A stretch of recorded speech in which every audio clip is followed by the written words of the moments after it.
여러분을 이 자리에서 이렇게 만나뵐 수 있어서 너무나도 큰 은혜임을 고백합니다. 제가 이 강단에 서는 게 무려 4년만인 것 같습니다. 4년 동안 강단에 서지 않고 다른 사역을 하다가 이렇게 강단에 올라와서 하나님의 말씀을 전하게 되어서 저는 너무나도 큰 영광이고 너무나도 큰 은혜임을 고백합니다. 부족한 입술이지만, 그리고 너무나도 연약한 사람이지만, 저의 부족한 말씀을 통해서, 하나님의 말씀을 통해서 여기 계신 청년분 한 분 한 분이 예수님의 놀라우신 은혜와 사랑을 온전히 누리실 수 있는 거룩한 예배의 시간, 거룩한 은혜의 시간이 되시길 예수님의 이름으로 간절히 소망하고 축복합니다. 여러분들에게 한번 질문하고 싶습니다. 여러분은 혹시 왜 내 삶이 이렇게까지 풀리지 않을까? 내 삶이 왜 이렇게 어려움만 나에게 다가올까? 라고 그렇게 생각해 보신 적 있으신지 모르겠어요. 저 같은 경우에는 오늘의 이 말씀을 준비하면서 제가 지금까지 살아왔던 33년의 짧은 인생이지만 그 인생들을 제가 쭉 돌아봤는데 제 인생도 결코 그렇게 쉽지만은 않았던 것 같습니다. 쉽지 않았던 몇 가지의 말씀을 드리자면, 먼저 저 같은 경우에는 제가 초등학교 2학년 때까지 인천에 살다가 초등학교 2학년 이후에 이곳으로 가서 초등학교, 중학교, 고등학교 10년이 넘는 시간 동안 그 지역에서 살았는데, 제가 혹시 어디에 살았는지 여러분 알고 계신가요? 제가 어디에 살았을까요? 삼다도라고 불리는, 돌과 바람과 여자가 많다는 삼다도. 여기가 어디죠, 여러분? 제주도. 예, 맞습니다. 감사합니다. 제가 제주도에서 초등학교, 중학교, 고등학교 이렇게 10년 가까운 시간 동안 제주도에서 학창생활을 보냈습니다. 그런데 이렇게 학창생활을 보낼 때 제 마음속에 어떠한 목표가 있었냐면, 내가 기회만 된다면 이 제주도에서 벗어나서, 제주도 사람들은 흔히 서울이나 경기도 쪽으로 올라올 때 육지로 올라온다고 하거든요. 내가 꼭 육지로 올라오겠다, 육지로 올라와서 대학생활을 하겠다라고 그렇게 결단을 하고 열심히 공부했습니다. 그리고 그렇게 공부하고, 그리고 신앙생활도 빼먹지 않았어요. 교회도 중고등학교 임원, 그리고 여기 찬양팀이 있는데 찬양팀도 하면서 학교 공부와 그리고 교회 생활을 두 개 다 빠짐없이 정말 열심히 했어요. 내가 이렇게 열심히 한다면 하나님께서 나를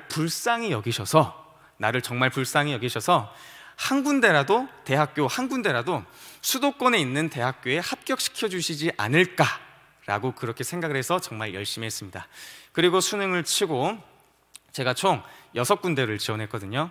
먼저 수시 3군데, 그리고 정시 3군데, 정시 가나다 순이니까 이렇게 총 6군데를 지원했습니다. 그렇게 지원하고 기도하면서 결과를 기다렸는데, 결과는 여러분 어떻게 됐을까요? 어떻게 됐을 것 같습니까, 여러분? 결과는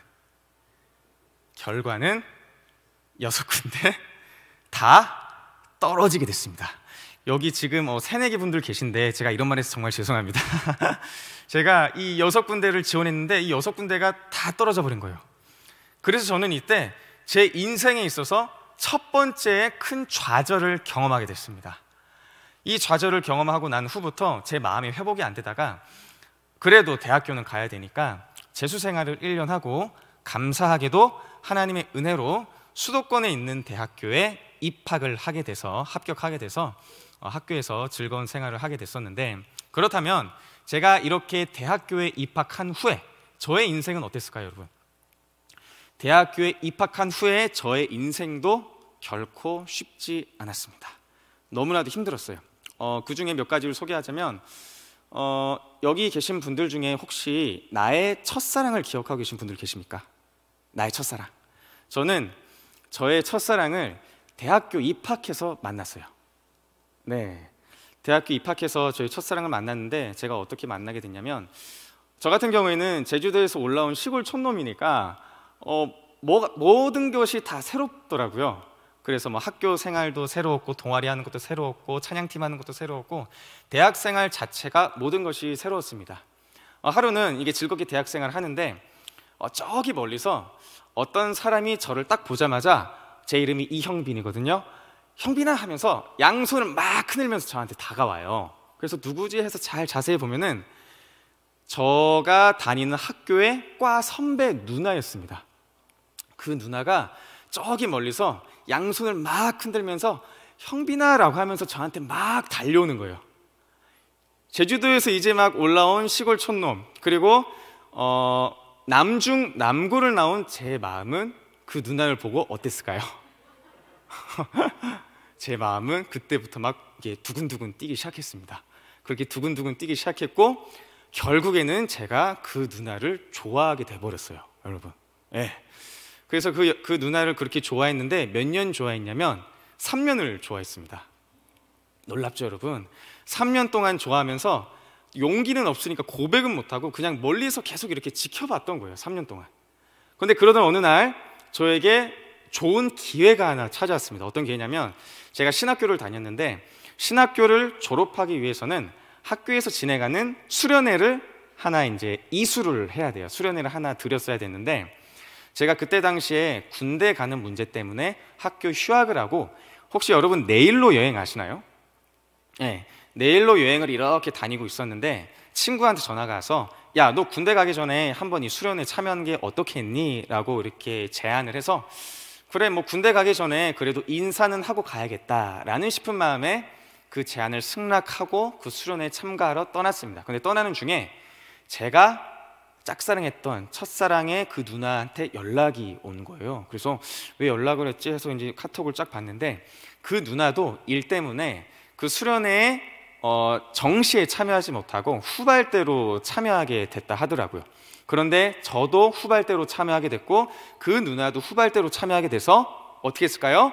같이 만나서 순회 장소에 가게 됐습니다. 네, 아직도 기억이 나요. 그 누나가 입었던 옷과 그리고 우리가 탔던 버스 그리고 어디서 만났냐면 서울역에서 만났습니다.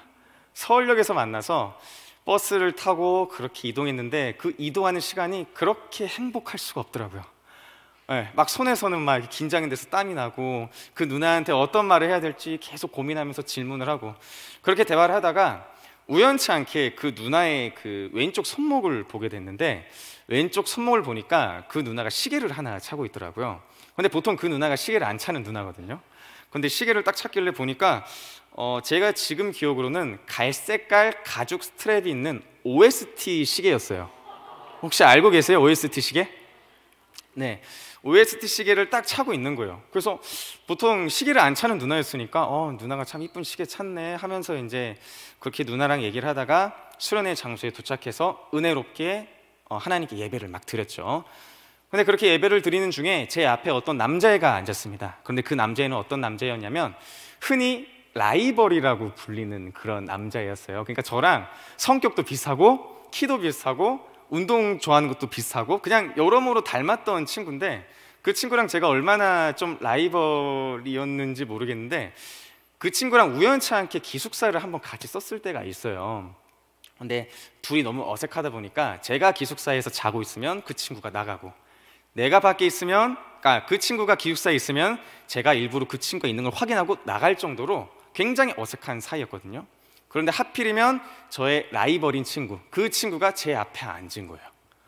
그래서 왜 앉았을까 하고 이제 생각하면서 하나님께 그냥 계속 예배를 드리는데 말씀을 듣는 중에 그 친구가 피곤했나 봐요. 피곤했는지 양손을 이렇게 막 피곤하다 하면서 양손을 이렇게 딱 들었는데 여기 왼쪽에 그때 겨울이었는데 왼쪽 소매가 이렇게 내려가면서 시계가 하나 보이더라고요. 여러분 예상되시나요? 시계가 딱 보이는데 여기 딱 이게 액정 부분에 딱 세 글자가 딱 보이더라고요. OST. 잘 보니까 제가 짝사랑하던 누나가 차던 시계랑 똑같은 시계였습니다. 그 말은즉슨 제가 짝사랑하던 누나와 그리고 저의 라이벌 관계였던 그 남자애가 사귀고 있었던 거죠. 네, 저는 이렇게 해서 저의 첫사랑을 실패했습니다. 이게 저의 첫사랑 이야기인데 뭐 이렇게 첫사랑도 실패도 했었고 그리고 제가 대학생활 하면서 어려웠던 점이 무엇이었냐면 재정적인 어려움이 좀 있었거든요. 제가 이제 제주도에서 올라오다 보니까 기숙사라든지 아니면 먹을 거라든지 여러 가지 생활해야 할 것을 저 스스로가 채워서 생활을 해야 했었어요. 그래서 첫 학기는 부모님께 용돈을 받아서 그렇게 생활을 했었는데, 제가 한 학기 동안 용돈을 받으니까 부모님한테 너무 죄송스러운 거예요. 죄송스러워서 안 되겠다, 내가 2학기 때부터는 근로를 해야겠다, 일을 해서 생활비를 내 스스로 벌어야겠다 생각해서 학교에서 진행하는 국가근로라고 있습니다. 혹시 아시나요, 여러분? 네, 국가근로가 있는데 그 국가근로를 신청해서 그게 돼서 국가근로를 진행했습니다. 그런데 이 국가근로라는 게 공강인 시간에 근로를 하는 거다 보니까 생활비를 충분히 벌기가 어려웠어요. 그리고 저 때만 해도 이 근로가 정착한 지 얼마 되지 않은 시점이라 시급도 너무 작은 나머지 근로를 해도 제가 한 달 동안 벌 생활비를 벌지 못했던 적이 되게 많았어요. 그래서 언제나 얼마나 어려웠냐면, 제가 끼니를 먹을 돈이 없다 보니까 이마트에 보면은 600g짜리 그 콘플러스가 있거든요. 콘플러스가 있는데 그 콘플러스랑 그리고 우유 1리터를 하나 사가지고 그걸로 일주일을 버텼던 적도 있습니다. 네. 그만큼 저의 인생은 대학생이 되어서도 풀리지가 않았어요. 너무나도 힘들었습니다. 그렇다면 제가 이제 대학교를 졸업하고 그 이후에 저의 삶은 어땠을까요, 여러분? 그 이후의 삶은 하나님께서 저를 불쌍히 여겨주셔서 그 인생을 좀 더 쉽게 풀어주셨을까요? 아니면은 더 힘들게 하셨을까요? 어땠을 것 같습니까? 저의 인생은 여전히 힘들었습니다. 정말 힘들었어요. 너무나도 많이 힘들었는데, 제가 이제 신대원을 졸업하고 신학대학원을 졸업하고 공부를 좀 더 하고 싶어가지고 석사를 계속해서 지원했습니다. 지금까지 석사 지원한 횟수를 생각해보면 6번 정도 지원한 것 같아요. 그런데 이 6번 정도 지원하면 웬만하면 붙여주거든요. 이름도 다 외우니까 얘가 또 지원했네? 그럼 이 정도는 하면 붙여줄만 하다 라고 해서 그 정도 지원하면 붙여주는데, 6번을 지원했는데 계속해서 떨어졌습니다. 그리고 이제 제가 신학생이다 보니까 목사가 되어야 하기 때문에 목사가 되기 위해선 목사고시라는 걸 봐야 되거든요. 이 목사고시를 봐야 되는데 목사고시도 보통 2번이면 거의 다 합격을 해요. 그런데 저는 2번을 시험을 봤어도 또 목사고시에 떨어지게 됐습니다. 그리고 또 이제 전에 있던 교회에 사임하고 새로운 교회를 찾기 위해서 여기저기 이제 알아봤는데, 알아보고 지원을 한 교회도 계속해서 지원했지만 계속해서 떨어졌어요. 참 이때 생각한 게 뭐냐면, 내 인생은 왜 이럴까? 내 인생은 왜 이렇게 힘들까? 내 인생이 왜 이렇게 풀리지 않을까? 하나님께서 정말 살아계시다면 내 이 어려운 인생을 좀 더 풀어주시지 않을까? 좀 더 잘 굴러갈 수 있도록 도와주시지 않을까라는 그러한 생각이 들 정도로 제 인생은 정말 지금까지 어려웠던 인생이었습니다. 그렇다면 제가 이렇게 어려운 인생을 경험하고 겪어 있는데, 저보다 아니면 저처럼 그렇게 어려운 인생을 겪은 성경 인물이 있습니다. 그 인물을 여러분에게 소개해 드리고자 하는데, 그 인물은 다윗입니다. 다윗. 오늘 말씀 읽었던 이 다윗인데, 여러분 다윗을 생각할 때 다윗은 어떤 인물이라고 생각하시나요?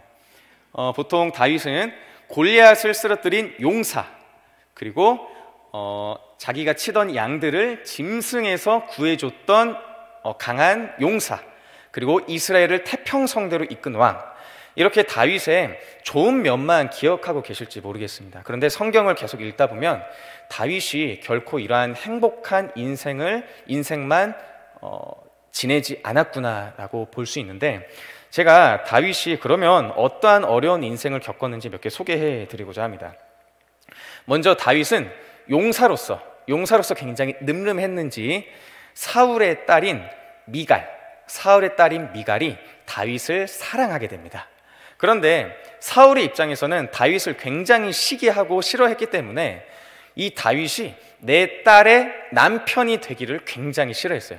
만약에 여러분 같으면 여러분의 딸 아니면 여러분의 동생이 내가 정말 싫어하는 남자나 여자와 결혼한다고 생각해 보세요. 별로 안 좋겠죠? 사울도 마찬가지였던가 봐요.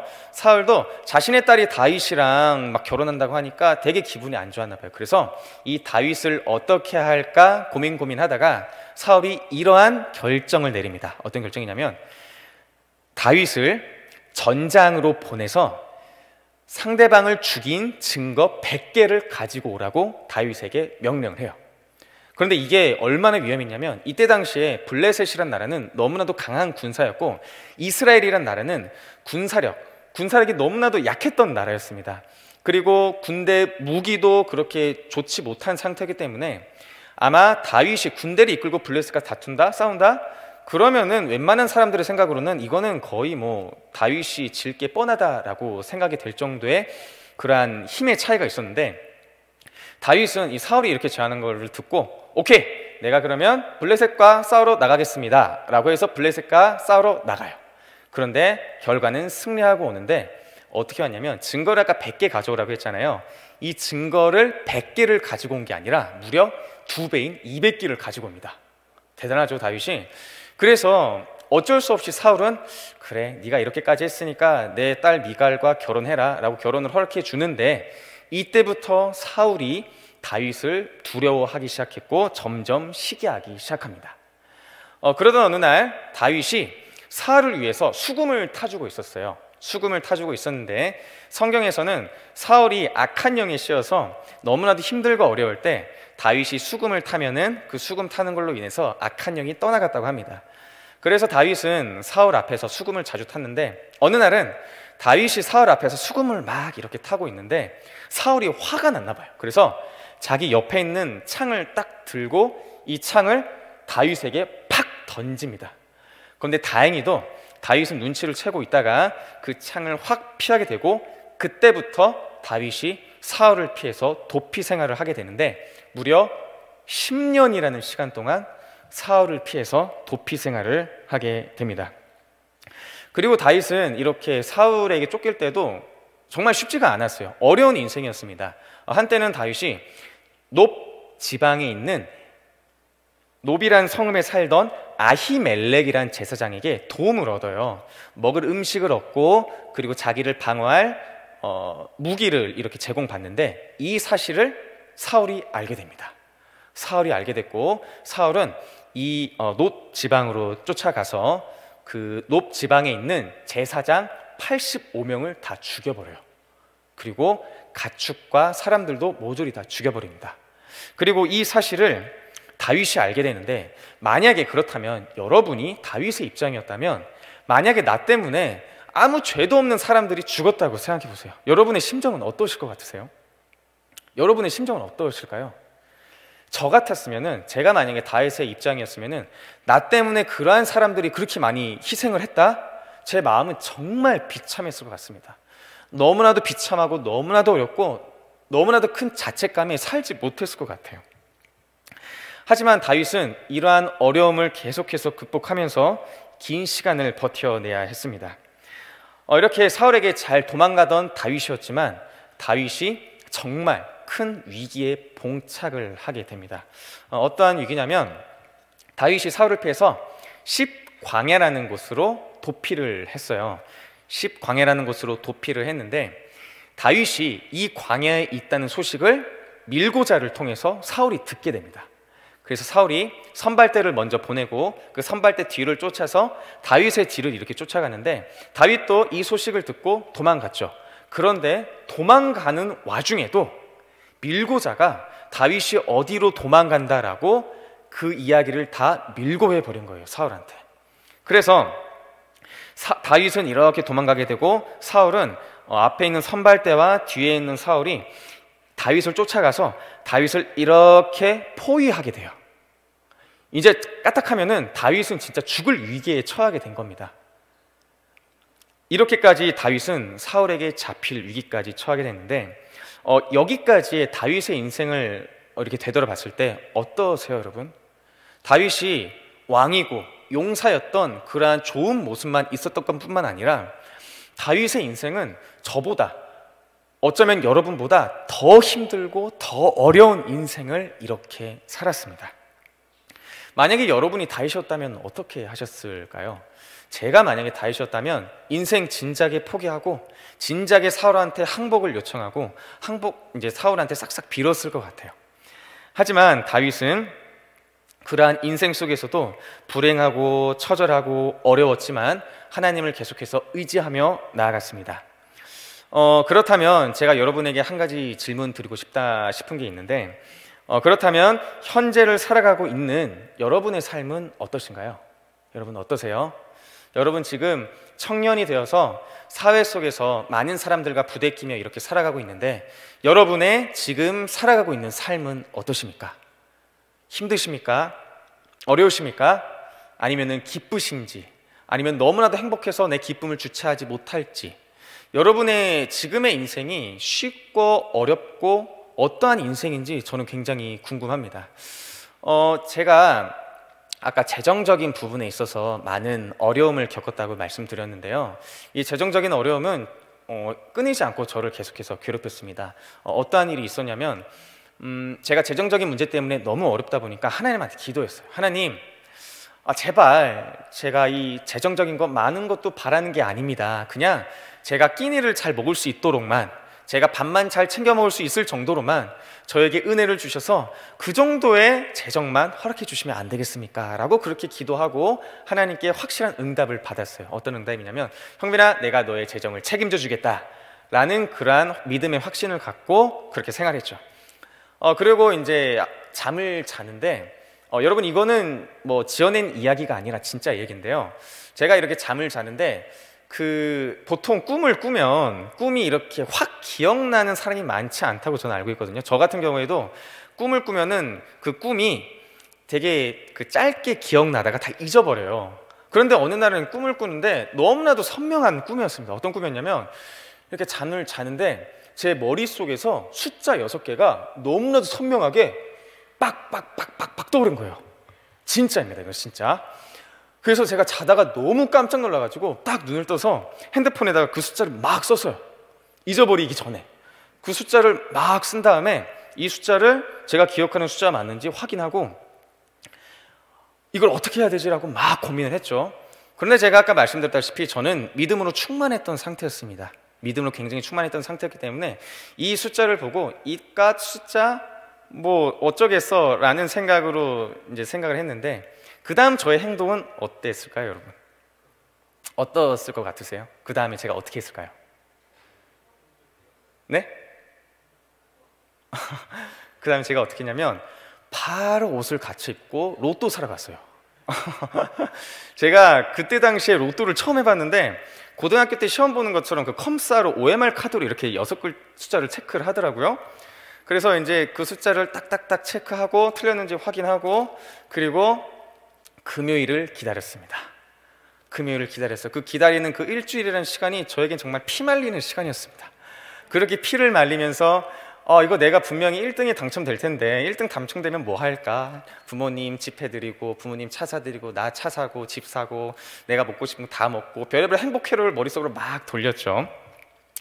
그리고 드디어 금요일이 다가왔습니다. 금요일에 결과를 발표했습니다. 결과는 어떻게 됐을까요, 여러분? 결과는 어떻게 됐을까요?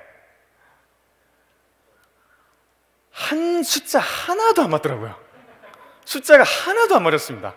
그래도 하나라도 맞겠지, 2개라도 맞겠지, 못하면 3등이라도 되겠지라고 생각했는데 숫자가 하나도 안 맞는 거예요. 뭐 이런 에피소드를 여러분에게 이렇게 설명해 드렸었는데, 저도 그렇고, 그리고 여러분들이 어떠한 삶을 겪고 계신지 모르겠지만 참 우리의 인생은 쉽지 않은 것 같습니다. 그렇다면 우리가 이렇게 어려운 인생을 살아가고 있는데 우리의 인생을 그냥 이대로 놔둬야 될까요?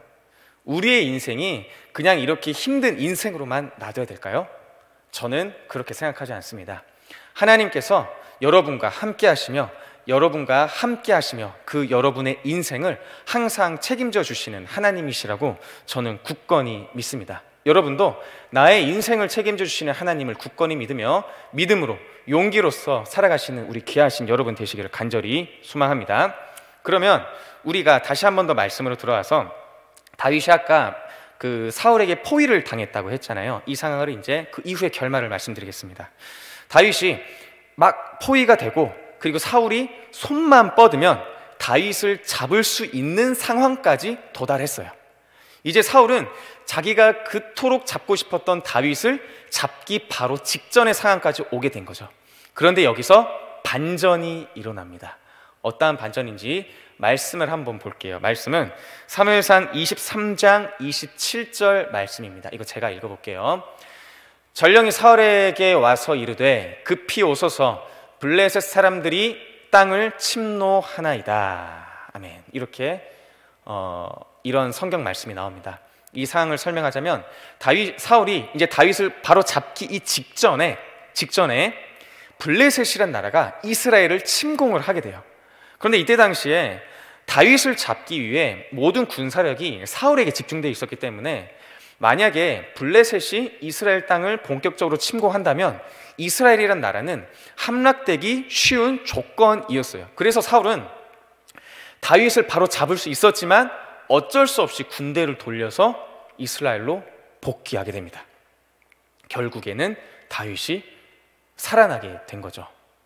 그리고 다윗은 자기가 이렇게 벗어난 지역, 이 지역을 오늘의 설교 제목인 셀라 하마 느곳, 피난의 바위라고 그렇게 명명을 하게 됩니다. 앞서 저의 어려움을 소개해 드렸었는데 그렇다면 저의 어려움이 계속해서 진행됐지만 계속해서 힘들었을까요?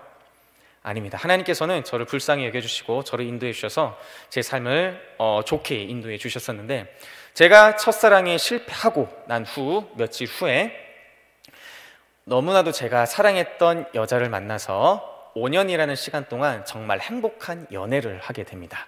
물론 지금은 그 여자분과 만나고 있지는 않지만 5년이라는 긴 시간 동안 너무나도 행복한 시간을 그분과 보내게 됐어요. 그리고 돈이 없어서 제가 아까 콤프러스로 끼니를 때웠다고 말씀드렸죠. 너무나도 신기하게 그 이후에 목사님들이나 아니면 선배 형들이 밥을 그렇게 사주더라고요. 밥을 그렇게 사주면서 저가 밥을 굶지 않도록 하나님께서 도와주셨고, 그리고 재정적인 어려움이 있다고 말씀드렸었는데 근로할 수 있는 시간을 어떻게 해서 이렇게 얻게 돼서 재정적으로도 제가 부족하지 않게 살 수 있게 됐습니다. 그리고 사역지를 구하지 못해서 너무나도 많이 방황하고 있을 때 하나님께서 이곳 세상의 빛 동광교회로 저를 인도하여 주셨고, 그리고 다른 부서도 아닌 이곳 승리 공동체로 저를 인도해 주셔서 지금 이 자리에서 여러분에게, 귀한 여러분들 앞에서 이렇게 설교 말씀을 드리고 있는 저의 인생을 여러분에게 고백하고 싶습니다. 여러분, 하나님께서는 여러분의 셀라 하마 느곳, 피난의 바위가 되십니다. 피할 바위가 되십니다. 나의 삶이 비록 비참하고 어렵고 힘들고 앞이 보이지 않고 내가 어떻게 해야 될까, 나는 어떻게 살아야 될까 라고 그렇게 고민하고 힘들어할 때 하나님께서는 여러분의 셀라 하마 느곳, 피난의 바위가 되어주셔서 여러분의 인생을 책임져 주시고 여러분의 인생을 선한 길로, 바른 길로 인도해 주시는 하나님이심을 믿어 확신합니다. 나의 삶을 인도해 주시는 하나님, 나의 삶을 두려움에서 은혜로 역전시켜 주시는 역전의 하나님을 우리 귀하신 청년 한 분 한 분 모든 여러분들이 그러한 하나님을 믿고 의지하며 이번 한 주 그리고 앞으로의 삶도 담대하게 이 세상 가운데서 승리하시는 귀하신 여러분들 되시길 예수님의 이름으로 간절히 소망합니다.